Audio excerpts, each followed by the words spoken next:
Well, good morning. And I too want to welcome you to our service this morning.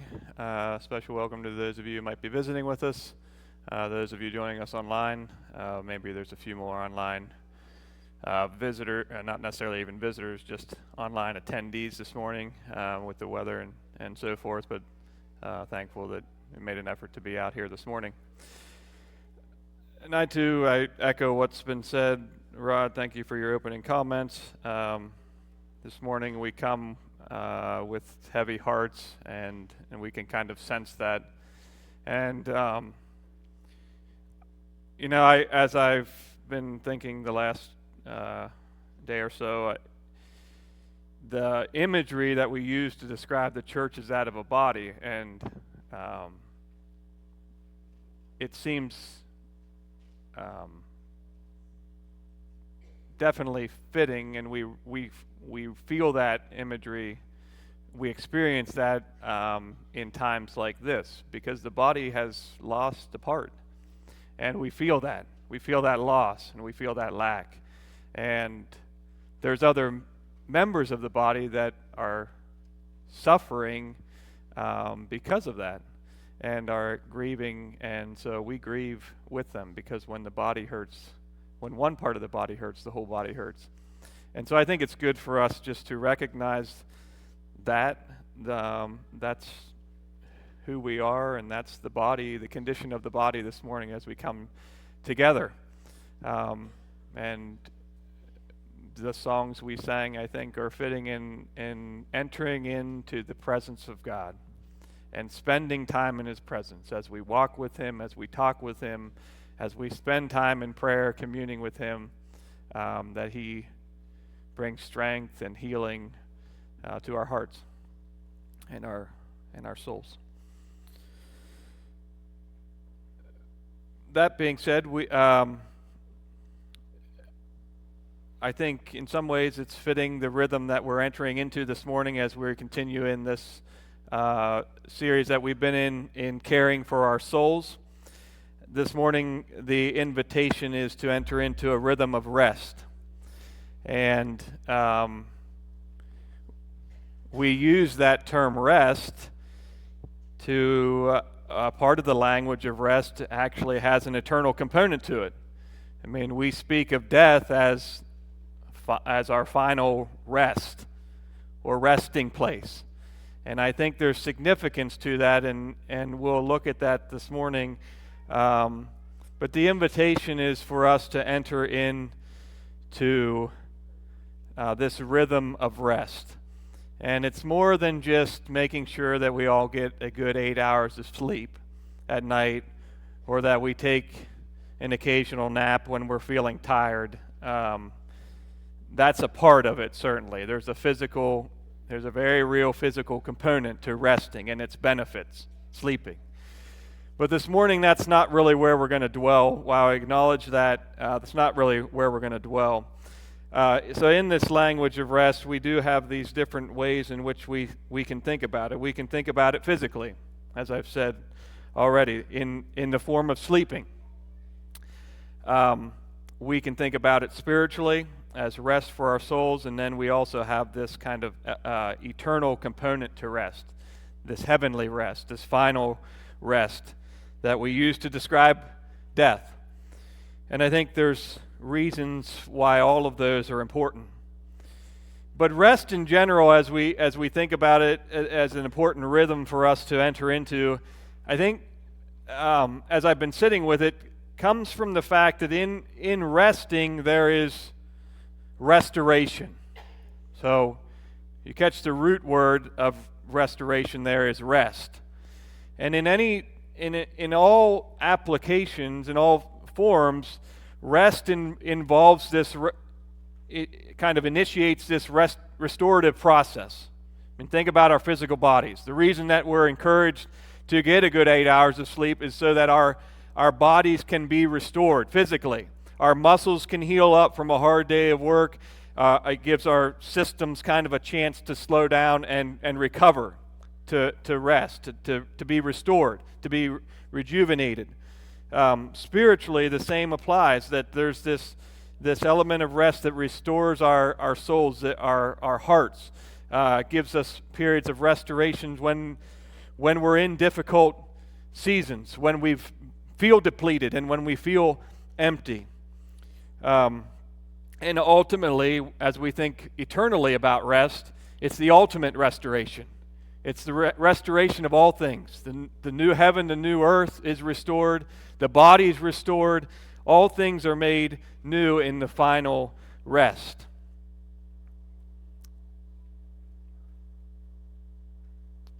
I think it's the restorative power of rest that makes this rhythm important for us to practice. But here's the reality of rest. We don't tend to do it well.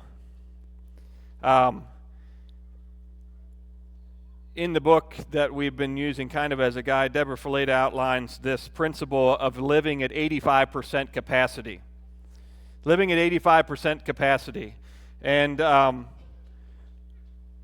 if we were talking about finances, we would call this living within our means.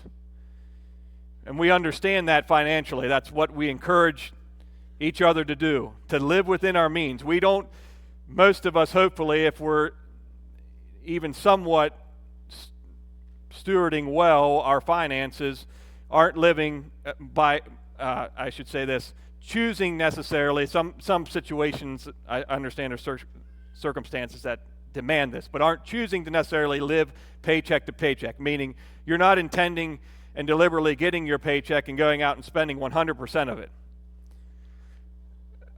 We wouldn't consider that to be good stewardship, would we?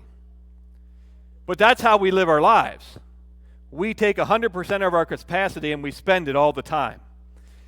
And the danger of it, in fact, we're encouraged to do so. I mean, we're encouraged to give 100%, not just 100%, but 110%. Now, I recognize there's some differentiation that we can make between giving 100% effort and always living at 100% capacity. I think there's a distinction that could be made there. We can give 100% capacity or 100% effort in all that we do and still live at kind of with margin in our lives, not overextend beyond our capacity. But that bleeds into us, this kind of concept of always giving 110% bleeds into like the fact that we overextend ourselves and we live depleted. We have no margin, and that's the danger of living that way, is that there's no margin, there's no time for rest. We have this phrase, no rest for the weary. I mean, we acknowledge that we're weary people, but we can't allow ourselves to rest. Part of this also is that, I'm getting ahead of myself. Jesus allowed himself to rest. He didn't model a life of 100% capacity living all the time. There was margin in Jesus' life. It's the reason Jesus could be traveling from town to town with intention and pause to heal a lady who touched his robe. He was heading somewhere else, and she touches his garment, and he takes time to heal her. It's how he has time to sit at a well and converse with a Samaritan woman. He had this margin, this capacity built into his life that allowed him to engage people. He wasn't so jammed, packed, full, busy that he couldn't stop and care for people. And that's the danger of not having margin or capacity built into our lives, of always living at 100%. We leave no room for events outside of that which we intend to do to happen. In the business world, we're specifically, I guess, if you're looking at leaders, are encouraged to create white space in their schedule. That's one term I've heard for it, white space. Basically, a piece of paper is white, and you leave it blank. You create intentional white space in your schedule for vision casting, for imagination, for the unexpected, because there's always those things. And if we don't allow for the time, we've intentionally allow for that margin, we'll fill it up with something else. And in one case I've read, for kind of a basic level leader, now I understand some of you, your schedule's set by someone else who's above you, but for those who set other people's schedules and set their own schedules, one way of looking at this would be to figure in 10 to 15% of this unplanned space into your schedule for within your work week. So if you work 40-hour week, 10 to 15%, you're looking at 4 to 5 hours a week of your schedule would actually be unplanned, would be white, blank. And as you move up the corporate ladder, the recommendations actually become more to where experts would suggest to those in the highest positions of leadership that that's anywhere from 20 to 25%. Now you're talking like 8 hours a day, 8 hours out of a week, a full working day of unplanned time, so that you can imagine and that you can allow yourself kind of to rest and to deal with things that have been unexpected and so forth. But we don't often live that way. And part of the reason we don't live that way is because societally we have embraced busyness. And busyness in such a way that it's become this kind of badge of honor that we wear around our necks. I mean, if I were to ask you this morning as you were coming in, how are you doing? Studies would show that a large portion of us would say the response would be busy. I'm busy. Because that's, and we are, okay? Let's be fair. But we are almost because we feel like we need to be. Because it's this badge of honor, it's this jewel in our crown, so to speak. And it's become, almost busyness has become a status symbol. To where if you're not actually busy, then you feel like something's wrong. At least this is the position I find myself in often. That if I'm not, that something is wrong. Studies have proved this to be true. That people who appear to be busy, always moving, always doing something, are viewed in a better light than those who don't look like they're busy or aren't busy or don't say that they're busy. In fact, again, to this, it's all about looks, really. People who look busy and wear devices that say that they're busy, like an earpiece or whatever, they're viewed in a better way. This is where our society's at. And it's not really about productivity. It's just about whether or not you look busy. And here's the reality. We can be busy and not accomplishing much. I mean, I don't know, you probably encountered this, but I've worked with guys that they're always moving. And I've worked with guys that doesn't look like they're moving that fast. And at the end of the day, they get the same thing done. But it doesn't, society's saying that it doesn't really matter the end result. We're going to look at the guy that's been rushing around and been crazy all day as somehow in a better light than the guy that seemingly isn't moving quite as fast. And that's where we're at societally. And I think it's good for us to recognize that and do a little bit of self-evaluation in this, how we've embraced this kind of almost idol of busyness. We've made it an idol, something that we're striving for, so to speak. And we can waste a lot of energy and movement and get very little done. And so I ask myself, and I would ask us, what is all this busyness producing? What is all this busyness producing? John 10:10, a verse that we've been referencing throughout, is relevant again this morning as we think about living lives that are full. Jesus, or in John 10:10, we read, "The thief comes only to steal and kill and destroy. I have come that they may have life and have it to the full."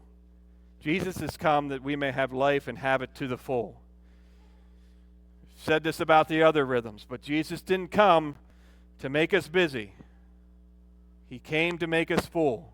And I like that word full, Now, we can misuse it in somewhat the same ways as busy, but I've actually started using this term some. I don't always do it, and I certainly don't do it perfectly.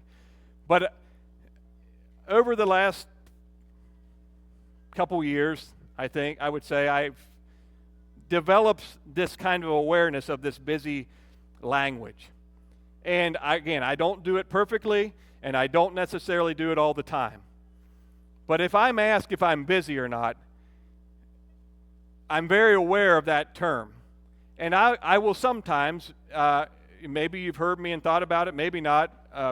Next time you ask, you'll think about it. My response would be we're full. I'm full. Now, I can be simply just using that as a substitute for the term busy, but it can also mean something much more than that. It could simply mean that my schedule's full, or it could mean that my life is full, like in good ways. There's pros and cons to this, but I would encourage us to think about maybe the difference in terms. And maybe there's no difference, and maybe there is a difference, but to move us away from this language of busyness into this more fullness of life. And in fullness, we take away some of this element of how much movement's happening. Because I don't have to be moving quickly to be living fully. Fullness to me is more about what's being accomplished, what's the end result here, versus just being busy for the sake of being busy. And so I would challenge us to think about the terms that we use, and reminding and being in remembrance of the fact that Jesus came to make us full, to give us lives that were full, not lives that were busy. And so as we think about the inverse of this world that we live in, where busyness is encouraged, where rest is almost diminished and looked down upon, and we enter into this rhythm of rest, the term, because we're in church, that most often comes to mind, and even probably outside of the church world, is Sabbath. It's the first term that comes to my mind, the first term that probably comes to a lot of our minds when we think about rest, and resting is the Sabbath. And we attribute the Sabbath to Sundays. And so let's look at the Sabbath rest, because Sabbath does mean to rest. Let's look at this biblically this morning and take a bit of a journey through the scriptures as we evaluate our resting habits. And our view may be challenged of the Sabbath and how we spend it. It begins in the very beginning, in Genesis. Genesis chapter 1, verse 31. God saw all he had made, and it was very good. And there was evening, and there was morning the sixth day. Thus the heavens and the earth were completed in all their vast array. And by the seventh day, God had finished the work he had been doing. So on the seventh day, he rested from all his work. Then God blessed the seventh day and made it holy, because on it he rested from all the work of creating that he had done. And so here we have God as part of creation establishing for us this rhythm. 6 days on, 6 days of work, 1 day of rest. 6 days of work, 1 day of rest. And it begs the natural question that we often ask ourselves: why did God rest? Why did God rest as we try to make application for our own lives? Why did he rest? Well, there's some that might suggest that he rested because he knew that we would need to have rest. And I think that's true, in part. But let's consider the context here. This is the garden. Everything God has made here is good. And he's not resting because he's tired. And I don't think he's encouraging Adam and Eve to rest because they're physically tired. The environment's different. At this point, when this rhythm of rest is created, it's a different world. It's a perfect world. In essence, it's heaven. It's like what I believe heaven will be. And I don't think there's tiredness necessarily that tiredness was the primary need for rest. We wouldn't say that God was tired from resting and physically tired from resting, and that's why he chose to rest. We don't believe that about God, and I don't believe that that necessarily applies to Adam and Eve either. And I'll give some reasons for that as we kind of continue to journey through. Yes, they worked, but the work was different. Again, this is the world is, the creation is still perfect. It's all good. This is the environment in which the rhythm of rest is established. So maybe there's this piece where God knew that we would need rest, physical rest, and so he creates this rhythm. That might be part of it. I'm not sure that that's entirely true. Or we might suggest that God rested to enjoy what he created, to enjoy the fruit of his labor for the last 6 days.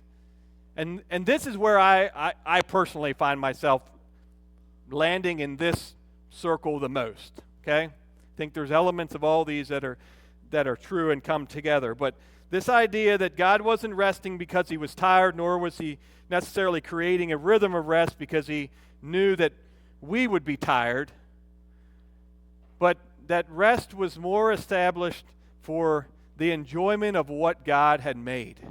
This seems to fit better within the context. Again, creation is all good, and it's all perfect. And I think it was good for Adam and Eve and God to take a step back for a day and say, look what we've done together, really. I mean, God created, but then Adam and Eve were working in the garden with God. Look what we've done for the last 6 days, and to enjoy it and to rest in it. This established day of rest reveals something of who God is. Because just prior to establishing the seventh day as a day of rest, what did he do? He created Adam and Eve. So Adam and Eve's first day on the job was not a work day. It was a resting day. This, I think, again, reveals something of who God is. He's not and this is unique to the God that we serve. You're not going to find any other gods that encouraged their creation to rest. And he prioritized it, I think, intentionally in such a way that the very first thing Adam and Eve did was rest and enjoy the creation that God had just made. He's not a slave-driving, taskmaster God. He's a God that wants us to enjoy what he's made and to rest in it. And that's unique. All other religions, all other gods that are established throughout the other empires and wherever, it was all about working for God. And this rhythm of rest would never have been encouraged, but it's not so with the God that we serve. And here's the thing, too, that I think we have to remember, because we remember, this is the garden without sin in it. There was no command to rest. Adam and Eve weren't commanded to rest. In fact, we don't see the term Sabbath show up in the book of Genesis. We only see rest. Sabbath doesn't show up until Exodus and later. And then it comes as a command to do so. But in Genesis and in the garden, it's not commanded. It's just part of the rhythm of life. 6 days of work, 1 day of rest, and enjoying that which the labor is done. And it's a holy day. It's not holy because Adam and Eve observe it. It's holy because God blessed it and made it holy. And that still applies for us today.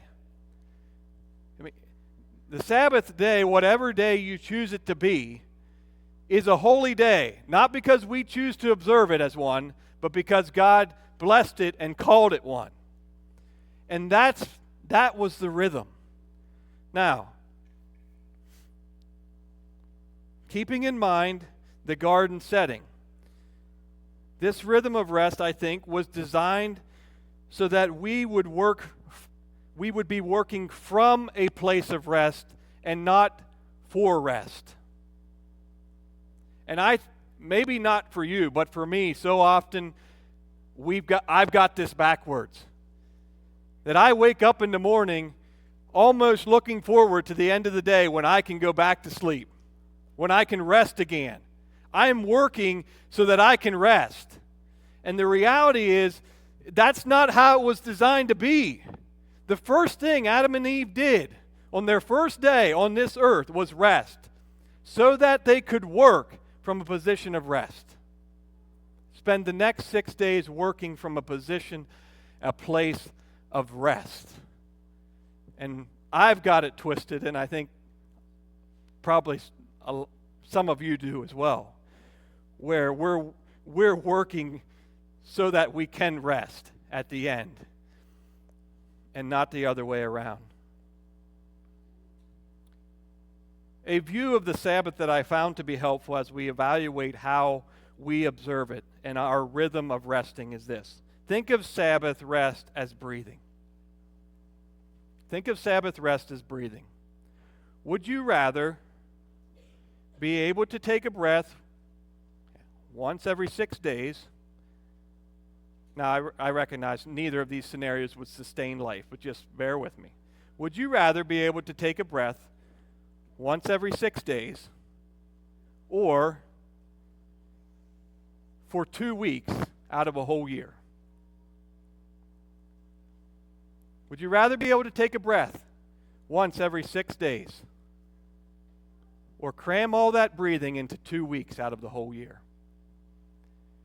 Because we've traded the ultimate rhythm of rest, 6 days of work, 1 day of rest, also for this pattern of vacationing. Again, I'm as guilty as the next person. Where essentially what we're doing is trading the opportunity to breathe every 6 days for the chance to breathe for 2 weeks and then never breathe again for the rest of the year. And it's a temporary, unsatisfactory fix. A.J. Swoboda, if I'm saying his name right, in his book Subversive Sabbath, say that 10 times fast, Subversive Sabbath, comments that if we did Sabbath well, if we really did Sabbath well, there would be no need for vacation. Because what we're doing with vacation is trying to make up for something that we're not doing well over here in the regular rhythm of Sabbathing, of resting, of breathing once every 6 days. And because we're not breathing on that 6th day, we try to manage it with a 2-week vacation. And it's a temporary, unsatisfactory fix for what God ultimately had designed for us to do and how, in the way in which He intended for us to live. And the reality is, Satan's quite content for us to live this way. He'd much rather us, I think, take a 2-week vacation than be in a healthy rhythm of rest and working from a place of rest and not continually for rest. There's several elements that I think are important for us as we consider entering into rest, that are almost required for rest. I'll say it that way. One of them is trust. One of them is trust. Because the reality is that rest costs us something. It does.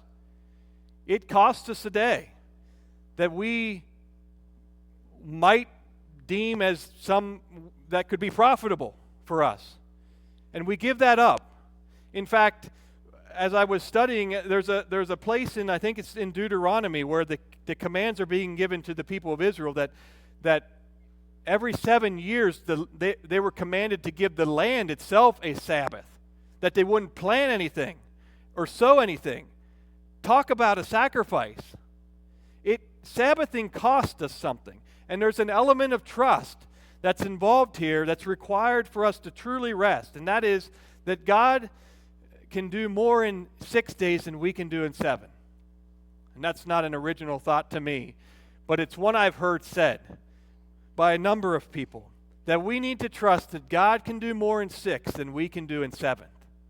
And if we don't have that trust, we're going to find it difficult to rest. The classic example, I believe, of this, that's the one that's most often used, and one that we can all kind of understand and relate to, is Chick-fil-A. Chick-fil-A is not open today. If you wanted to go there and have a sandwich, you wouldn't get one. Why? Because they were intentional about giving not just themselves, but their employees, the people that are under them, that they care about, a day of rest. And Chick-fil-A has consistently outperformed its competitors, despite essentially losing one full day of business. I don't think that's an accident, because God blessed this day of rest, whichever day we choose it to be, the seventh day of rest. He blessed it. And I think those who observe it, and observe it well, experience that blessing. I think Chick-fil-A is an example of that. They've chosen to honor this day of rest in such a way, and I think they've been blessed by it. But it costs us something, and it requires us to trust. Trust in the one who calls us to the rhythm of rest. The other element, I think, that's required in resting is peace. Is peace. Where there's no peace, there's no rest. In the garden, work was enjoyable. Work was probably almost life-giving. It's not, at this point, prior to sin, it's all good. And the image I get is similar to the image that we have, well, let me say it this way. Sin corrupted that, and we know that to be true. When sin enters the world, that is flipped on its head. Now work is toilsome. It's hard. It's laboring. It doesn't give us life. It zaps us of life and energy. And so rest is necessary in this space after the fall. This rhythm of rest was broken, was contaminated because of sin. And so we find ourselves living in that. But the garden wasn't like that. In fact, the garden was a place where there was no toiling and there was no striving and crying. It was very much like Revelation 21. In Revelation 21, 3 and 4, this is what we read. And I heard a loud voice from the throne saying, "Look, God's dwelling place is now among the people. And he will dwell with them, and they will be his people, and God himself will be with them and be their God. He will wipe every tear from their eyes, and there will be no more death or mourning or crying or pain, for the old order of things has passed away." None of that existed in the garden prior to sin. There was no mourning, there was no crying, there was no death or striving, no tears.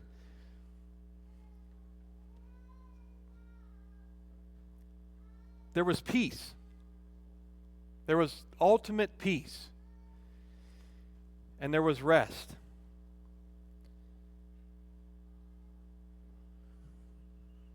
Where there's no peace, there's no rest. Because the garden was a peaceful place, there was rest there. And because Revelation 21, because heaven is going to be the restoration of that, heaven will be a peaceful place. No more crying, no more mourning, no more death, no more sorrow. It will be the ultimate rest that we enter into.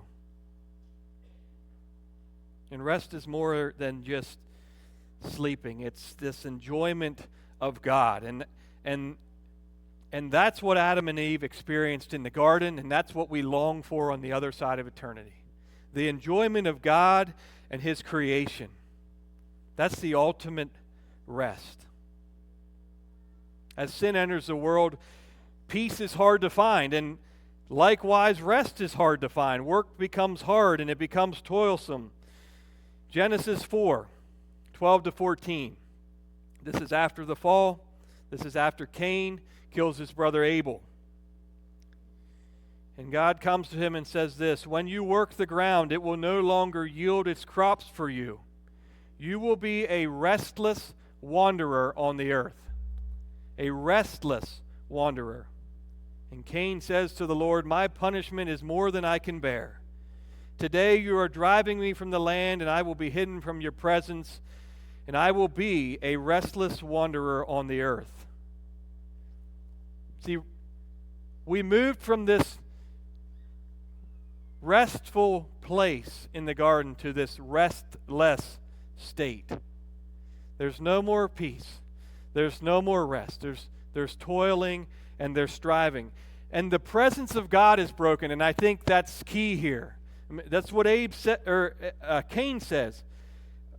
Today you are driving me from the land. That's one part of it. And I will be hidden from your presence. I will be hidden from your presence. The greatest part of the tragedy of sin and what happened in the garden was that the communion, the unity that Adam and Eve had with God was broken and was severed. And that rhythm of rest is also destroyed as well. And we become restless wanderers on the earth. I wonder how many of us feel like that. Like we're restlessly wandering sometimes. We feel like Cain. It's more than we can bear. In some ways, it causes us to long all the more for the place where that will be no more. This rhythm of rest that was established in creation and was perfect is broken. And like I said, it's not mentioned again. Rest is not mentioned again. The rhythm of rest is not mentioned again until Exodus or Deuteronomy, when it shows back up as a command. And here God now needs to command His people to rest because He knows it's good for them. It shows up as a command in Exodus and Deuteronomy, and we'll look at that just in a bit as we close. But this theme of rest appears throughout the Old Testament. I did a Bible Gateway search of the term rest, and I encourage you to do it for yourself. The term actually pops up over 500 times, but it's some of those times the word rest is like synonymous with like what's remaining. So like when they're dividing up the land, they'll say, "Give the rest of the land," or the rest of the people. So you have to sort through some of that. But I was looking for this kind of rhythm of peace and rest, this kind of theme of where there's peace, there's also rest. And this language shows up in the Old Testament. I'll use the book of Joshua as an example. And in fact, they don't even use the term peace. It can be implied here, but they actually use the word rest. Joshua chapter 1, verse 13. Remember the command that Moses, the servant of the Lord, gave you after he said, the Lord your God will give you rest by giving you this land. Later on in Joshua, as they're taking the land, Joshua 11, verse 23, so Joshua took the entire land, just as the Lord had directed Moses, and he gave it as an inheritance to Israel according to their tribal divisions. Then the land had rest from war. Then the land had rest from war. There was peace. There was no more warring. There was no more taking of land, and they experienced this rest. In Joshua 23, verse 1, after a long time had passed and the Lord had given Israel rest, after a long time had passed and the Lord had given Israel rest from all their enemies around them, Joshua at this point was a very old man, and he's nearing his death. But this time of rest is experienced by the Israelites during these periods of peace where there's no more warring and striving and conquering. And it's the term that's used here is rest. And I think that's meaningful. Because again, where there's no peace, where there's warring and division and striving, there's no rest. And we know this to be true. There's no physical rest for us. There's no spiritual rest for us. Because we're in turmoil. And so for rest to happen, there's got to be trust. And there's got to be peace. In the Gospels, we find this message of rest. And we'll sort of start to descend here. Matthew 11:28-30 says, "Come to me, all you who are weary and burdened, and I will give you rest." This is Jesus speaking. "Take my yoke upon you and learn from me, for I am gentle and humble in heart, and you will find rest for your souls. For my yoke is easy and my burden is light." Jesus has lifted this burden. The Pharisees were accused of placing heavy yokes, heavy burdens on the people, weighing them down with all these do's and don'ts. And Jesus is saying, my yoke, my burden is easy and it's light. Why? Because he did all the hard work. He did that which we couldn't do. Dying on the cross and rising. He's actually saying this before he's done it, but he did all the hard work for us. That the burden is lifted. It's heavy, or it's easy, and it's light. We don't have to work for our salvation. He's accomplished that for us. And what he does on the cross, really, in essence, is make peace between us and God. And here's where I think this element of peace shows up. Because what Jesus really does for us on the cross, and the message of the gospel, is one of peace. It's how Paul describes it when he's talking about putting on the armor of God in Ephesians 6:15. "With your feet fitted with the readiness that comes from the gospel of peace." This good news is good news of peace. Why? Because we were enemies with God. And typically between enemies, there's no peace. There's war, there's striving. Paul describes it this way in Colossians chapter 1, verse 21. "Once we were alienated from God and were enemies in our minds because of our evil behavior. But now he has reconciled you by Christ's physical body through death to present you holy in his sight, without blemish and free from accusation. We were once enemies, but now we've been reconciled through Jesus Christ." That's what he did on the cross. That's the easy burden, the easy yoke that we carry. And so because he's created peace between us and God, or made peace available to us between us and God, we can have rest. This element of peace is present. It's available. And we can have this spiritual rest, experience that, because we've been reconciled to God through Jesus Christ. It's the gospel. It's the good news of peace. We're no longer enemies. So here's how I'm going to conclude. It's a few thoughts. Why Sabbath? Why rest? We could look at it a couple of different ways. First of all, we could say because Jesus commands it. Exodus 20, 8-11, we get the 10 Commandments. "Remember the Sabbath day by keeping it holy. 6 days you shall labor and do all your work, but the seventh day is the Sabbath day to the Lord your God. On it you shall not do any work, neither you nor your son or your daughter, nor your male or female servant, nor your animals, nor any foreigner residing in towns. For in 6 days the Lord made the heavens and the earth and the sea and all in them. But he rested on the seventh day, and therefore the Lord blessed the Sabbath day and made it holy." He commands us to do it. That's one approach. And in the command, the kind of imperative is that we do it because he did it. He rested, so we also rest. Deuteronomy adds in, it also comes in the form of a command, but adds in kind of a little extra piece here where Moses says, "Remember that you were slaves in Egypt and that the Lord your God brought you out of there with a mighty hand and an outstretched arm. Therefore, the Lord your God has commanded you to observe the Sabbath day." And so part of this Sabbath resting includes this remembering. And I think that's not unlike the enjoyment of what God has created. the enjoyment of what he did. Remember when you were slaves and there were people that wouldn't give you rest. And now you can experience this rest. So remember what I've done. Enjoy what I've done. Rest in it. It's just, these commands are reestablishing a rhythm that was created at the beginning that's been broken by sin. I think another approach to Sabbath and why we Sabbath is simply because I'm going to borrow the phrase from Isaiah. It's a delight. To view the Sabbath as a delight. Here's what Isaiah says in Isaiah 58, verses 13 and 14. If you keep your feet from breaking the Sabbath and from doing as you please on my holy day, if you call the Sabbath a delight and the Lord's holy day honorable, and if you honor it by going your own way and not doing as you please or speaking idle words, then you will find your joy in the Lord.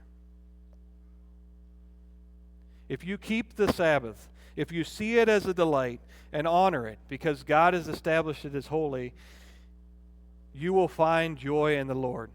There's this part of Sabbathing that we do just because of what it is. We have a very pragmatic approach to life in the United States, meaning it's all about what works for us. And we approach the Sabbath in the same way, and I do this too. What can I get out of it? Well, I can get a good nap in the afternoon out of it, and that serves me well. But that's not really honoring the Sabbath either. I mean, just because I take a nap and you might choose to go do something else doesn't mean I'm Sabbathing better than you are. I might be dishonoring it just in a different way because I'm only looking for what I can get out of it. And I don't think that's really what it's about. And so we need to do a little bit of self-evaluation here. Do I truly just Sabbath because it's a delight to me? And it allows me time to enjoy what God has done. As really we've co-labored together this past week, the fruits of the labor. Someone asked Eugene Peterson, so what do you do on the Sabbath? And his response is the only acceptable activities, and you can take this for what it's worth, the only acceptable activities on Sabbath are play and prayer. Play and prayer. If it falls into those two categories, you can do it on the Sabbath. Because here's one thing about playing.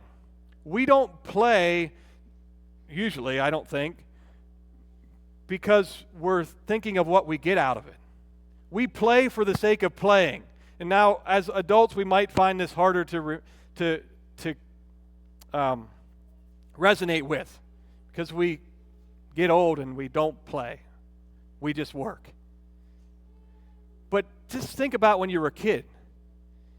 You went out to play, to have a good time. You weren't thinking about what you were going to get out of it, what you were getting out of it. You just did it for the sake of playing. And I think that's a healthy approach to how we handle the rest. We're not looking for what we can necessarily get out of the day. We do it because it's a delight, because it's the Lord's holy day and it's honorable to Him.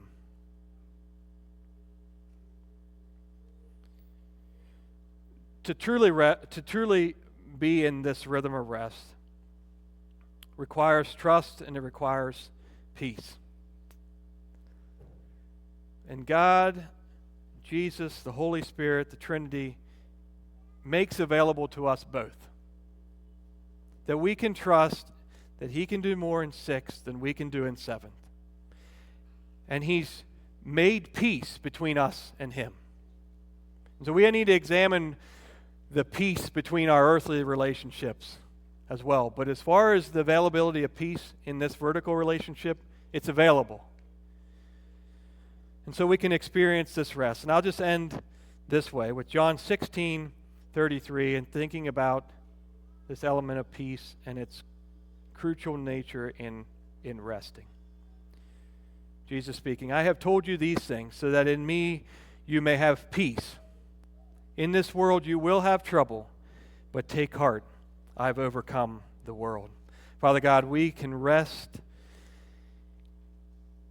in you. We can breathe deeply.